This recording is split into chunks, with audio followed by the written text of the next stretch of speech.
Joining me now is Washington Congressman Adam Smith. He is a ranking member of the Armed Services Committee. Good to see you, Congressman. Let's get into it here because the polls show a majority of Americans think Trump is serious about the U.S. trying to take control of Canada and Greenland. And in that interview, he seemed to leave the door open to military action, at least against Greenland. Is that what you have heard? And did you hear that as well from that interview? Well, I think he said it very plainly. I mean, what it ultimately means long term, who knows? But he's not taking it off the table, and he's certainly making it clear that he thinks that would be an acceptable course of action. And it's not an acceptable course of action.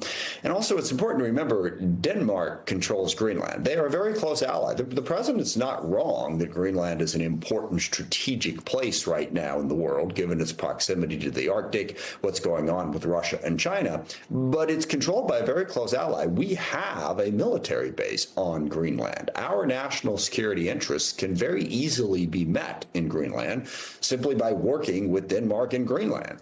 Instead, the president appears hell-bent to be a conquering president, which that undermines what the United States is supposed to be about on such a deep level. It's hard to adequately express, and it also undermines our role in the world. We've built up a system of partnerships and allies based on the idea of sovereignty and some set of rules governing.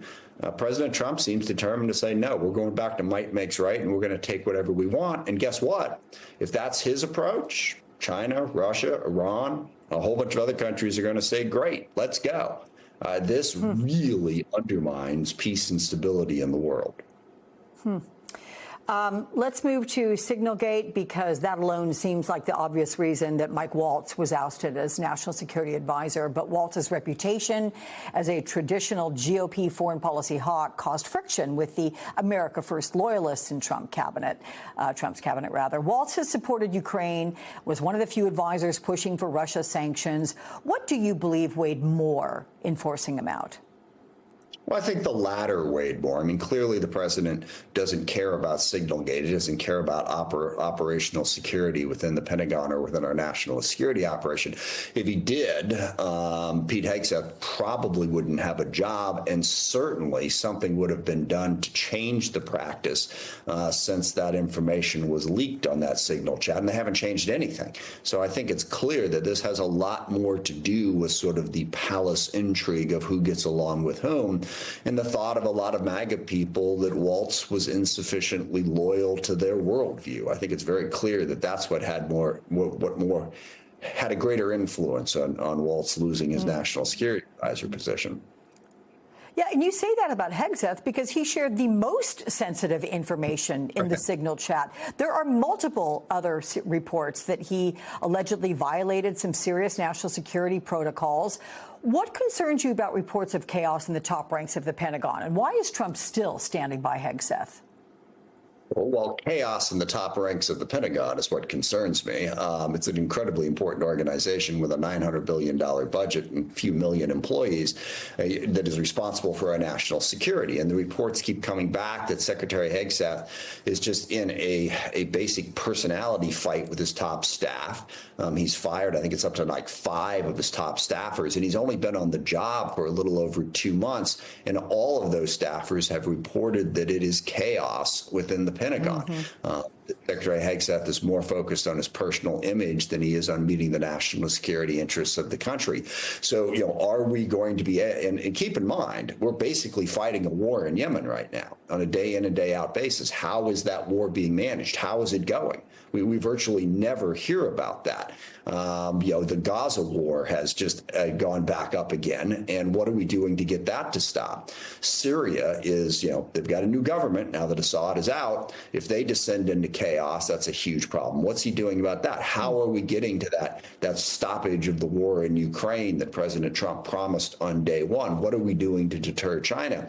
You don't really hear a lot about all of that, because it seems like Secretary Hegseth is more focused on loyalty, on who is leaking, and on his own personal insecurities about where he stands in the office. So, yes, it is cause for considerable concern. I'm going to get to Ukraine in a second, but Marco Rubio is going to do double duty as both Secretary of State and National Security Advisor. He's only the second person to do that after Henry Kissinger for 2 years in the 1970s. given the wars in Ukraine and Gaza, nuclear talks with Iran, and a whole lot more, how challenging is this for Rubio? I mean, it's not like either of these positions is part-time.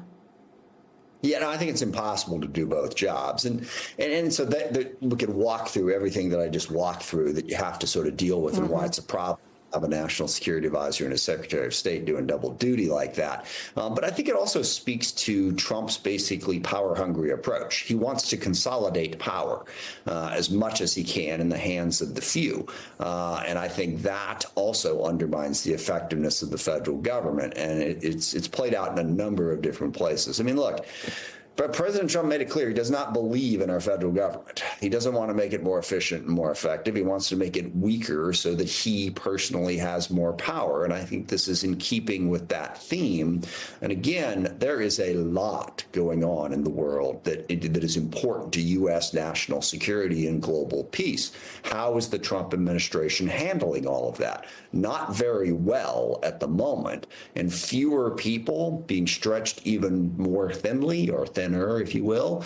I don't think that's going to help deal with those rather substantial challenges. And I just barely touched the tip of that iceberg. A minute ago. We got a lot to worry about. Last question here on the U.S. and Ukraine, which, as you know, signed that long-awaited minerals deal, creating a reconstruction fund, which Ukraine is hoping guarantees American military assistance in the long term. Trump, for the first time, has expressed frustration with Putin over Russia's ongoing strikes on civilian areas this week. Will Trump finally take a stand against Putin? And what could Trump do to pressure Putin into a peace deal? Yeah, I can't say for sure what he's going to do now. I do know that the last 3 months have been a huge missed opportunity.